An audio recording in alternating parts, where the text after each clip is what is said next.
कार्यकर्ता सम्मेलन में माननीय विप्लव देव महोदय पूर्वतन सीएम त्रिपुरा और राज्यसभा सांसद आज उपस्थित रही कार्यकर्ता सम्मेलन में हजार हजार कार्यकर्ता को उद्बोधन देले। ओडिशा रे प्रथम करी सरकार हो और तृतीय बार केंद्र रे सरकार हो माननीय नरेंद्र मोदी नेतृत्व में राष्ट्र विकास और आदिवासी मान विकास और भ्रष्टाचारी सरकार को निपात करने समस्त कार्यकर्ता को उत्साहित कले। माननीय नरेंद्र मोदी 10 वर्ष रे कौन मंत्रिमंडल रे दाग न लगी सरकार निश्चित भाव में आसंता दिन में केंद्र रे एवं राज्य रे सरकार करिबो। एठी मध्य श्रीनाथ गोमांग महोदय एवं मु निजे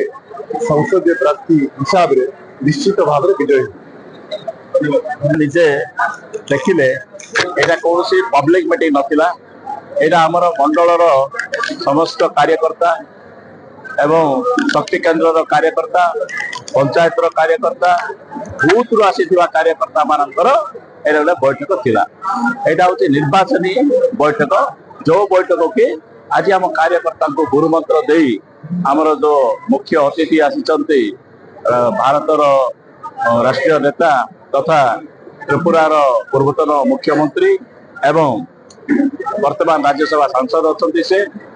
से आसी प्रत्येक कार्यकर्ता सहित उत्साह उद्दीपना दे तल स्तर को जावाई निर्वाचन में आम केमी जितबू तापर से रणकौशल देते एवं ताकू आम ठीक ढंग से